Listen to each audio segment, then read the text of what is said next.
Hello everyone, I'm Manna. There's a Momo behind me. Oh, there's a Maru. Hi baby. And it sounds like the kittens are chowing down on their breakfast. And we're back with more of the letter. When we last left off, we went to the party with Ashton and got very upset with him because he spent a majority of the whole time, not with us. In Rebecca's chapter. Probably include that we're in Rebecca's chapter. I'm tired. Last week was a long week for me. Again, this is November 17th is when I'm recording this, and I don't know when this is going up. I know it's going up sometime in December. I know that much. Pretty sure. It'll be fine. I'll figure it out eventually. But it's been a long week of house sitting for me at the time of this recording. So, and the cats have had attitudes about me being gone. So, let's see. Where is our... There it is. Rebecca found Ashton waiting for her upon exiting the mansion. Frustrated because he was nowhere to be found during the entire party, she demanded to know what was going on. When he couldn't give her an answer, the two ended up having a huge fight. Fair. And, yep, that's what I thought. Our relationship with Ashton went down.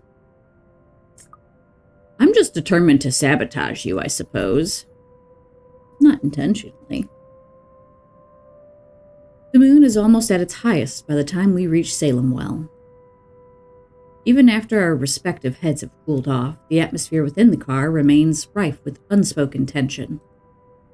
This isn't a problem so easily fixed with a few handshakes. Quite frankly, I don't know what will. Ashton himself has no idea what to do when he alights and dawdles awkwardly in the middle of the car park, unsure. It almost seems like he's having an internal debate, whether he should say goodbye or mutter another apology. I could have driven him away purely out of spite the second I'd gotten out. Still, old habits die hard.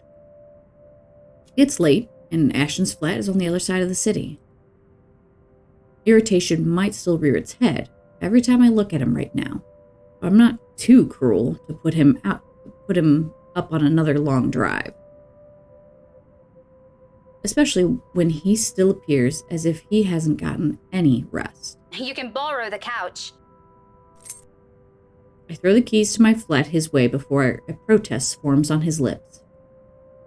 Although he catches it with ease, he eyes it with a wary expression and shoots a puzzled glance my way. You haven't been forgiven. We're still going to have that talk, believe me.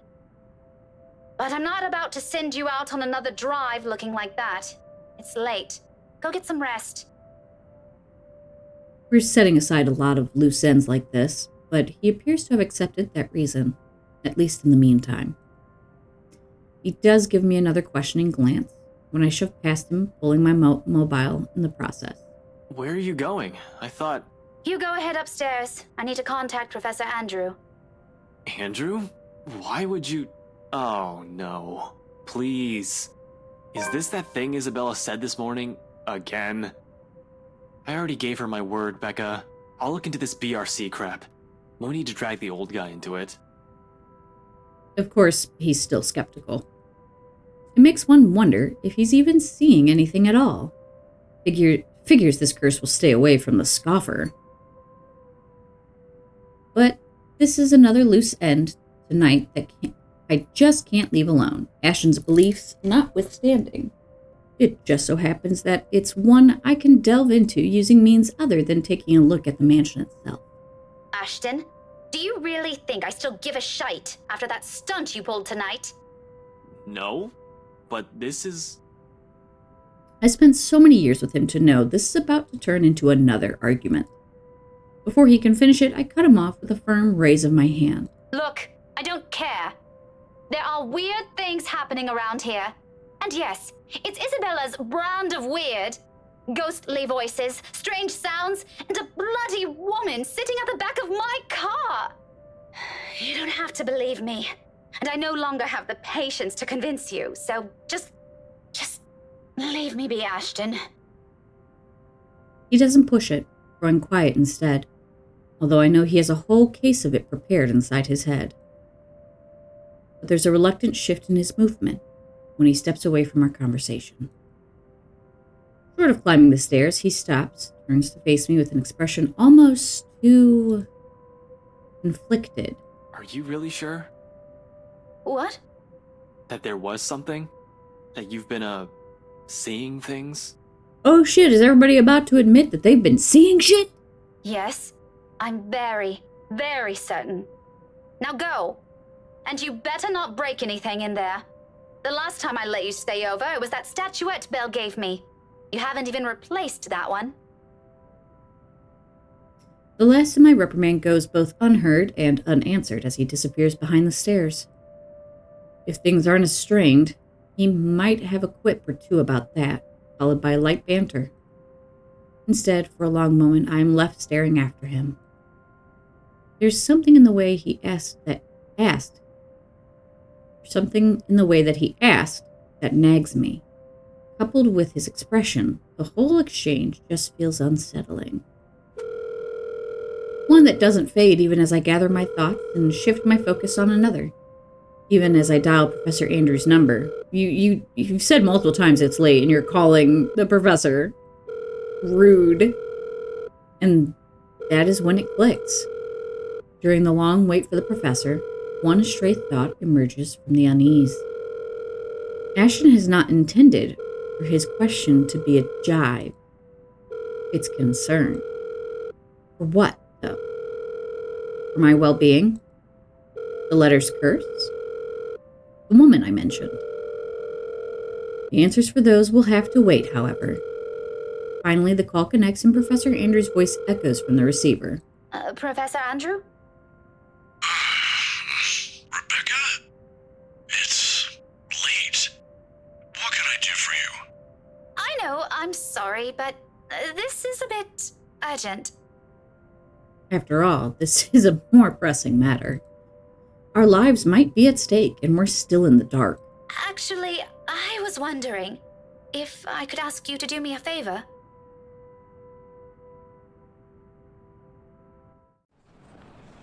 Oh, well, we were that close to starting another day. Oh well. Professor Andrew Clark has agreed to meet with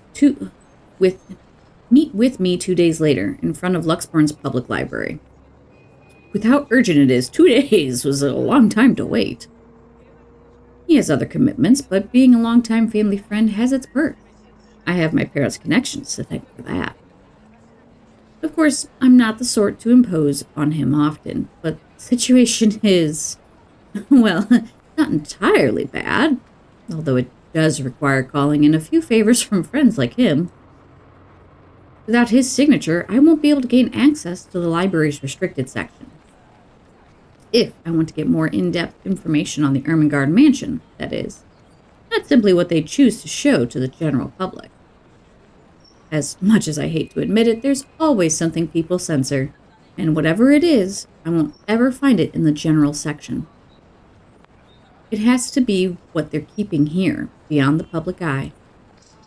The thought of that alone makes me antsy. Thankfully, I don't have to brood over it. The wait for the professor doesn't last long. He never did enjoy making people wait. Likewise, he dislikes people who are tardy. He arrives 5 minutes after I do, greeting me with that kind smile and casual wave of his hand. I haven't seen him in so long, but it appears he hasn't changed much. His familiar presence alone is enough for a fond smile to spread across my face. Professor Andrew. Rebecca, didn't I say long ago you can drop the professor? You know I can't possibly do that. Even if I can, it feels disrespectful to call you by your name alone. Both you and Ashton never listen to this old man. Kids these days. All right, but just for today, since you're doing me a huge favor, Andrew. I guess you simply can't have it all, even at this old age. But pleasantries aren't what we're here for, yes? You mentioned you needed a permit. Yes, sir, if that's okay with you. More than fine. Anything in pursuit of knowledge, as they say. He hands me the permit without further prompting. And just like he promised, he's also written a recommendation after his signature. This is more than enough to get me those files. I mutter a small thanks before slipping it into my pocket. Although when I look back up, his brows are furrowed, the very face of curiosity. Not surprising, considering how vague I've been during our little talk over the phone. Right then and there, I've decided to tell him if he ever asks. Maybe not all of it, but stuff he needs to know. It's the least I can do to thank him. As expected, true to his inquisitive nature, he asked. If you don't mind, though. I know you've always been an eager learner, but may I know what in the restricted section that piqued your curiosity? It's the God mansion, sir. He's quick to raise an eyebrow at that, and for a while, I fear he'll take the slip of paper back. Is there something in what I said? The ones they have out in the general isn't enough? I'm, hoping for a more in-depth read, sir. More about the history and the people who once lived there. The general section doesn't have anything much on that. Oh, I see. Well, you certainly aren't the first one to be enamored with that place. It doesn't shock me. The architecture is admirable, and the urban legends are something to talk about. Why, just this past week, I've got a few asking me about that. Imagine that.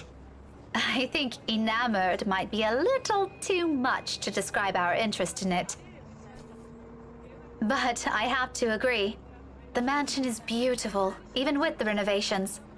They kept the stained glass windows, too. They are magnificent. Oh, you've seen it. I was there for a few hours to attend a housewarming party. The invitation was for my parents, but they couldn't make it. My mum used to work as a private tutor for the Evans. Hannah Wright?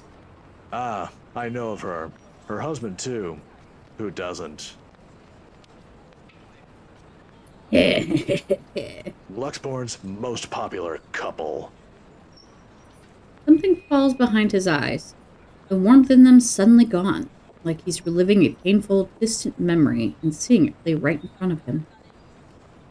It disappears almost as soon as it surfaces, but that look has unsettled something in me. Is something the matter? Nothing much. But you know, you're already like a daughter to me. So if you could, do be careful with the friends you make. Is this about the rights, sir? Just a friendly advice from an old man. Don't think much about it. Anyway, I have to leave now. Can't miss my weekly serving of bear claws.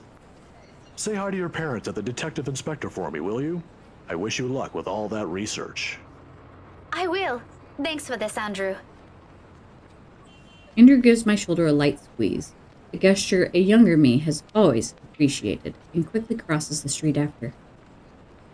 I watch him until he disappears behind the door to the cafe, until the doubts swimming inside my head find a moment to rest. Whatever his business is with the rights isn't anything I should concern myself about.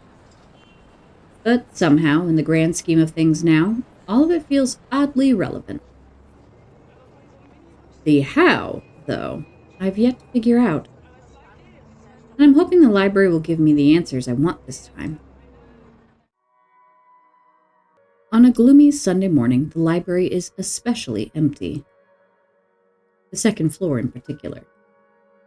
I've always considered this place to be a sanctuary, a respite away from the hubbub of the city. As a child, I grew up reading books here, spending hours here to no end poring over the pages, living out fantasies in my head until my parents called me home. Now it feels nothing like it. The silence is smothering, suffocating. Even with how clean they've kept the microfiche room, how the entire small of it lacks a speck of dust or clutter. Breathing is a struggle for air.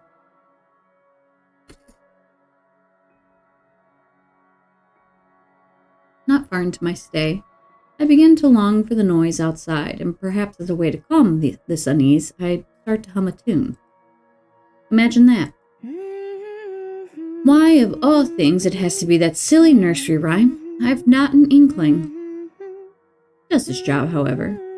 It fills the lull with something far less awkward, far less deafening, and that is enough for a distraction. I have business here. No time for silly daydreams, only important work to attend to. Even if there's a possibility of it being fruitless, by some means, it feels like I have to do it. If not for me, then for the people who have been affected by this. What do we even call this? A haunting? A Halloween prank gone wrong? Curse? If Isabel were here, what would she say? Will she panic? Will she be angry I only listen to her now? It all stems from that one moment in the movie house, doesn't it? We could have avoided this had we only taken her warnings to heart. One stupid mistake is all it took to send our normal lives on a downward spiral.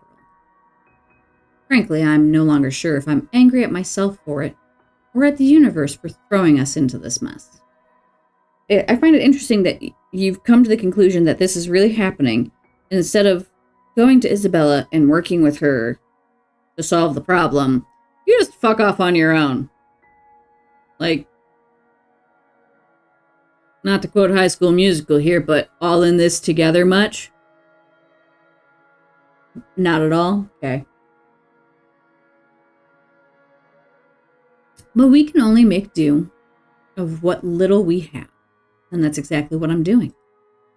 Going here might not be the right decision, but it's a start. A good start. It doesn't take much time for me to find what I need. A microfiche of old newspapers, long kept in special storage cabinets at the far end of the restricted section. The year is 1620s and beyond. Before the city of Luxembourg even exists in the records, when the mansion has just been built and Anselm is nothing more but a small, sleepy hamlet near a river. A lot of pieces are missing, days, sometimes several consecutive weeks without any records remaining. Often, it goes on for years.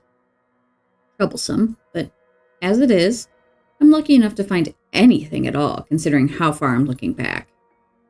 Can't be picky now. Can't waste time mulling over what record keepers of the old could have done to make this a breeze for me. I can still work with this. The faint whir of the microfiche machines keeps me company as I go over each slide, each image, hoping for something that goes beyond what the local lore knows. Hi, Momo. You coming up? No, you can't have coffee. There are snippets, little mentions of the family that once settled in the house here and there.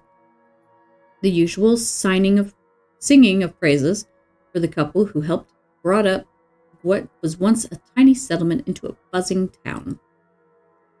Nothing substantial, nothing I didn't know before. It continues on like this for a while. If it's not something you didn't already know, why is it in the restricted section? Like, what? Until it come by the years after their deaths. The people of Anselm might have loved Lord William and Lady Elizabeth Ermengarde, mourned their passing, and held them in high esteem in the years after. But it was their daughter that was remembered fondly by the townspeople. If her parents built this town, Lady Charlotte was the one who made it prosper. Remarkable, considering it was a period of recovery from about a plague that killed half the town's population, including her parents. What's surprising, though, free at last, heir puts a stop to local slave trade. Cool. Apparently, her time also marked more than superficial changes to the place. She moved things, changed laws, altered old customs and traditions. If they were done on a woman's whimsy, it doesn't say, but she seems capable enough for more than that. The gist of it is, the town she rebuilt, it's what eventually grew to become Luxbourne City, while the nearby Anselm village remained as it was, a relic of the old. Frown swiftly forms on my face. So, why is there a need to hide this?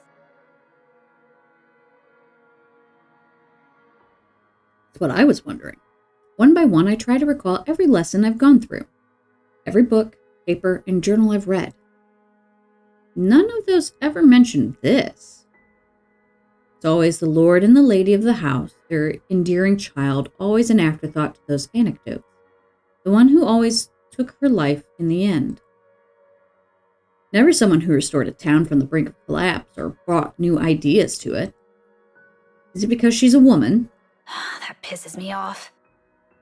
Granted, not everything is sunshine and rainbows. Not all aspects of her can be considered admirable. But this is history. Some parts are bound to naturally delve into unpleasant territory, whether we like it or not. Huh, what a concept. Witch hunts, for example, became common near the end of her life. Luxborn witch burns. Oh boy. Oh hey, she looks familiar, doesn't she? Which would have been completely unremarkable and might have gone to become a mere footnote in history if it didn't involve Lady Charlotte and the very slave she shaved. It caused quite a stir, enough to leave almost a week's worth of clippings. The girl was eventually burned, condemned by an entire town. At the word of Lady Charlotte alone. But this doesn't really have anything to do with this curse, does it? I don't know. Being burned at the stake is a pretty good recipe for a vengeful spirit, just saying. I don't know much about making vengeful spirits, but that usually lines up with how you make one. Just saying. Unless that woman following us and this slave are the same person. Ding, ding, ding, ding. We have a fucking winner. A tale of revenge? How cliche. However, with the lack of accurate photographs, it's impossible to tell. Maybe if I squint, the illustration would start resembling her. But in my field, it doesn't work that way. It shouldn't work that way. I'll be the laughingstock of the community. This isn't going anywhere. Mentally exhausted, I take a careful step away from the screen, pressing a palm to my tired eyes. The lack of ample light in this area doesn't help. A headache already threatens to form at the back of my head, yet I'm nowhere near figuring things out. This is simply too much to take in all at once. I should have asked for someone's help. Now I'm at a dead end. Are you?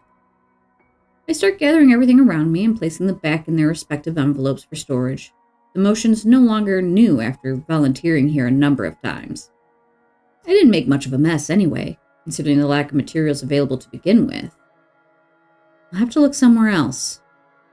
The where remains unknown, though. But just as I'm about to slip the last of the slides in, something catches my attention. My hand pauses, the microfiche halfway through its protective sleeve. This is one of the few I've set aside without taking a careful look at. It seems like a gossip column at first, but upon closer look, slide it back to the reader, gently turning the dials in search of the page. It takes some time, but once the image becomes clear, they must have had this drawing commissioned for this announcement. Ermengarde heir announces betrothal. I don't doubt it. The details are far more intricate, their likeness likely closer to how they might have appeared at the time. They're both recognizable this way, closer to the paintings I've seen in the mansion. However, it's the man standing beside her, Edward Godfrey, according to the article, that caught my attention previously. Her first cousin, and eventually her fiancé.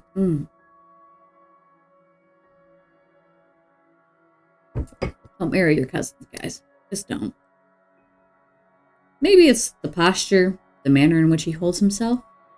Or maybe it's the shape of his eyes, though I can't be too certain about that until I've gotten a better reference. Nevertheless, there is a resemblance. He looks eerily like... My head snaps up, glowering at whoever's running on the floor above. Any day I'd march upstairs and reprimand whoever it is. This is a library, for heaven's sake. But now isn't the time. I've gotten what I need. Without wasting another minute, I hit the machine's print button for a copy of the page while my other hand moves to put everything back into storage. A ragged exhale slips from me. Relief, perhaps? Or maybe this is already exhaustion. Regardless, soon, I'm closing my eyes as I wait for the printer to finish, if only to stave off a headache building up from everything. Sometime, I even began humming the same song again, for comfort. Despite my doubts about this, despite all the tension in my shoulders, this may be a small fine, but at least I can start somewhere. We can start somewhere. There's a way out of this. I know it. The printer sputters to a halt. However, its sound isn't what makes me snap my eyes open. A feeling, a chilly brush of air behind my back. Brief enough for something sickening to suddenly lodge itself in my throat while I take in my surroundings.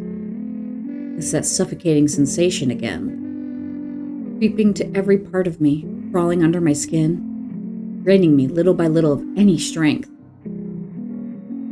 From that day in the mansion, from that brief moment at the school, without delay, I grab the papers and make a quick beeline for the door.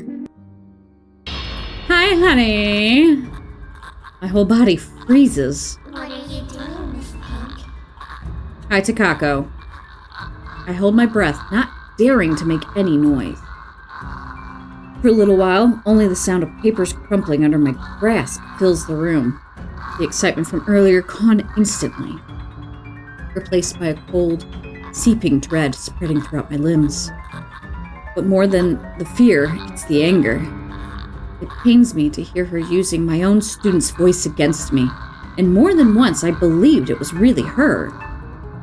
She has no right. Why don't you play with me? Although she hasn't made a move, if there isn't a wall behind me, I'll probably take a step back. If there wasn't a wall behind me, I'd probably take a step back. Let me proofread things, guys. Come on, please. Let me do that for a living. Please, somebody hire me. Anything to put a distance between us, no matter how small, as long as I'm out of her reach. But I steel myself. Because if I do fall back, turn away from her, I'll be left with no way out. I am not dying here. You think you scared me? Miss Pink, don't be so rude. I'm waiting. I'm not afraid of you, you spook. This is one Scotswoman you aren't getting into an early grave without a fight. Come at me. I expect she'll lunge, prove to me what a monster she is. Instead, all she gives me is a smile, twisted and gnarled. As if time has crawled to a stop at the sight of it. Split-second decision. And before I know it, my body shifts. Eyes closing in anticipation, hand grabbing whatever's solid enough on the nearby table and hurling it at her. I don't bother looking if whatever I threw hits its mark.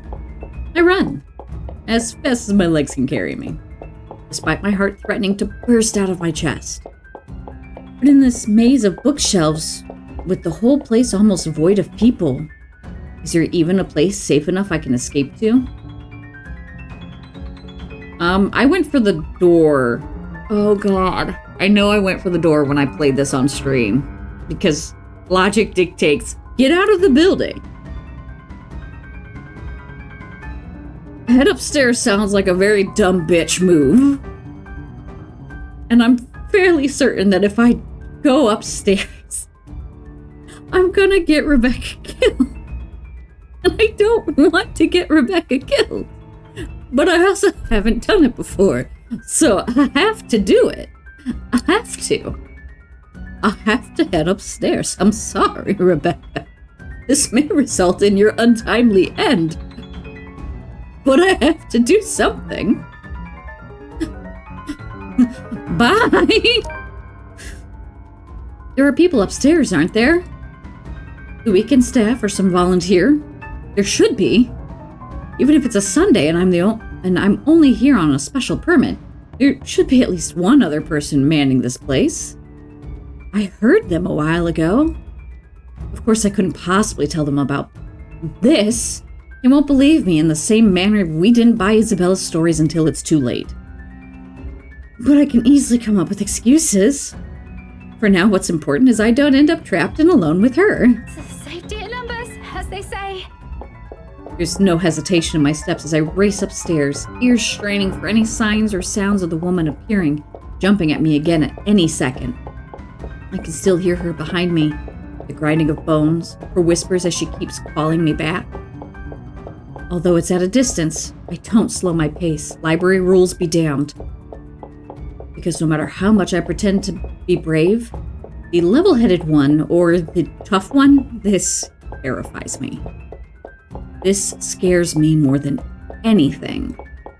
This isn't how I plan to die. But when I get to the third floor...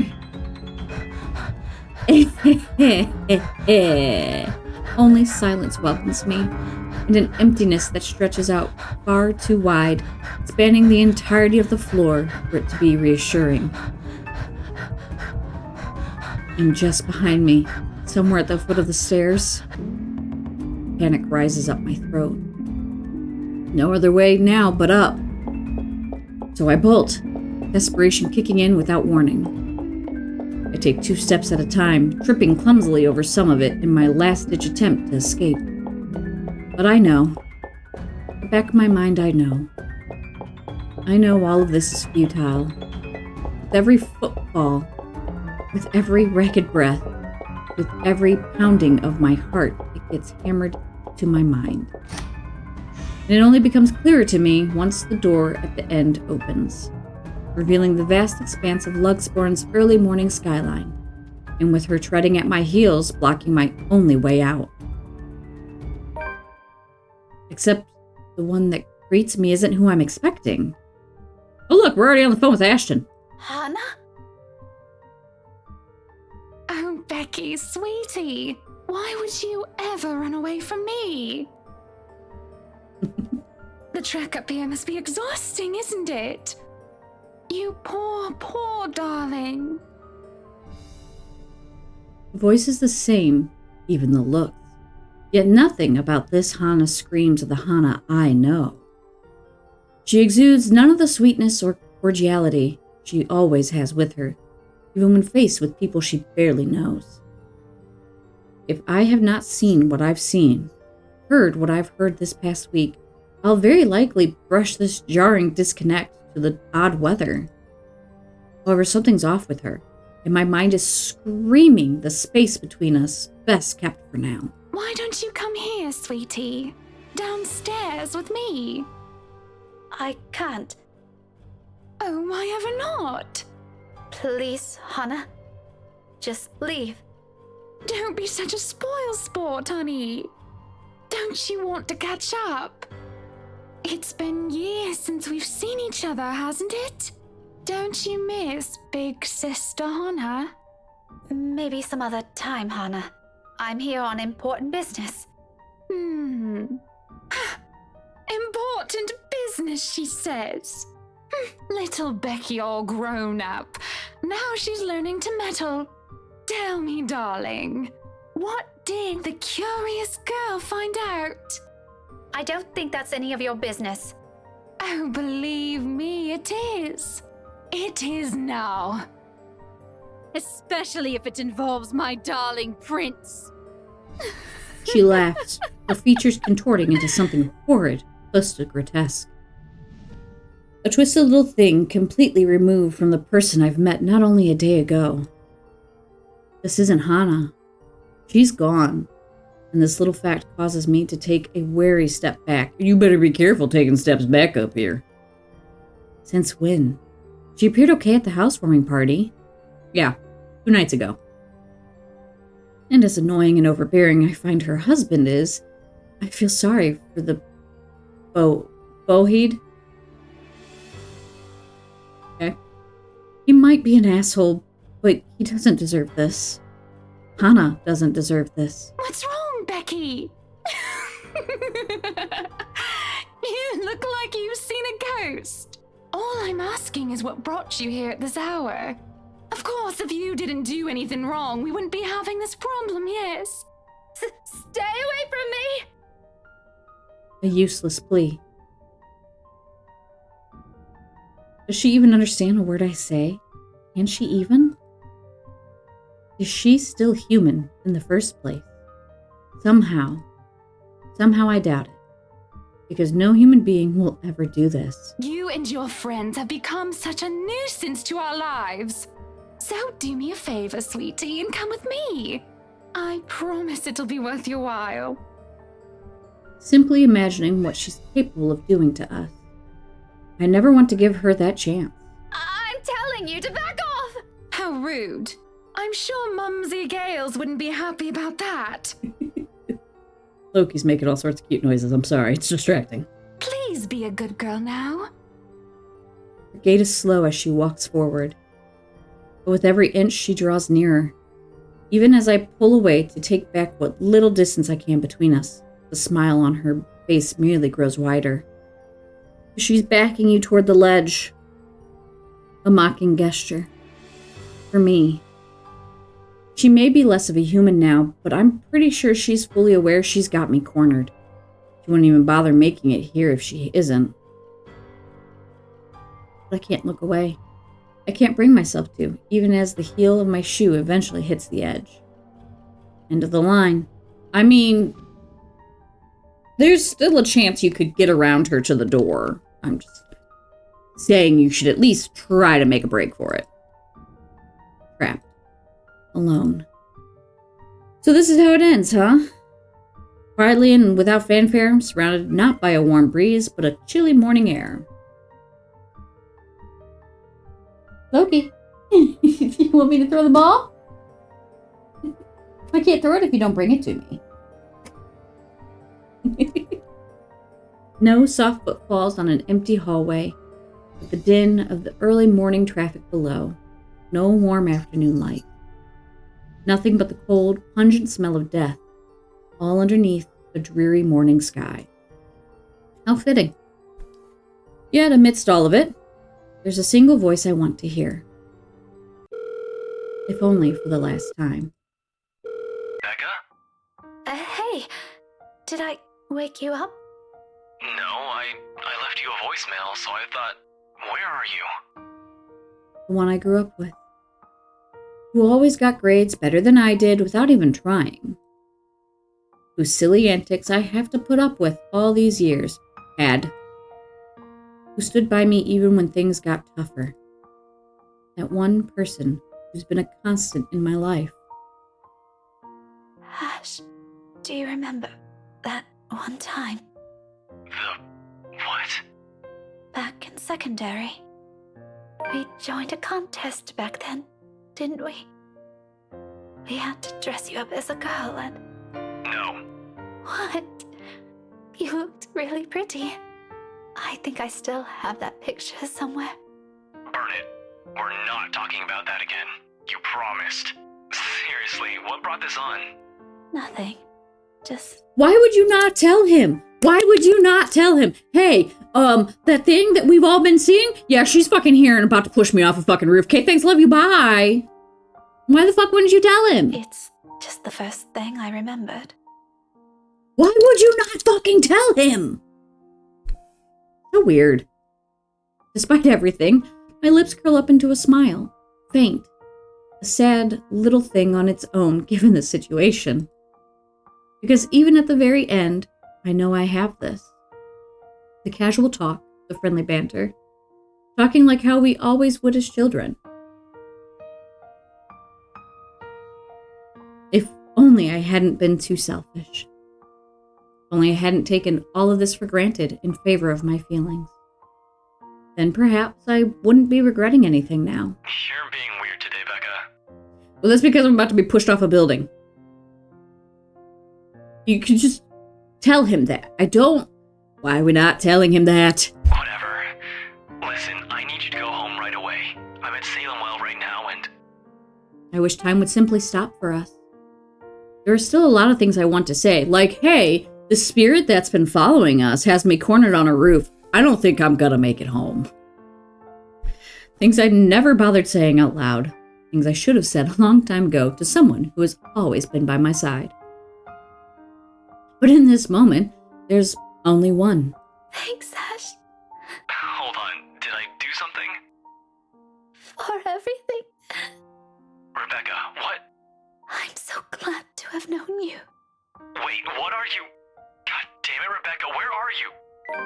Soft click. Why wouldn't you fucking tell him? Why? Why would you fucking hang up? Why would you not fucking tell him? And I'm closing my eyes. And we did, bitches. Probably. Not a quick time event. There's a rush of air, and she's dead. The sound of the world dimming around me. Like a song coming to its inevitable end. London Bridge is falling down, falling down, falling down. London Bridge is falling down, my fair lady.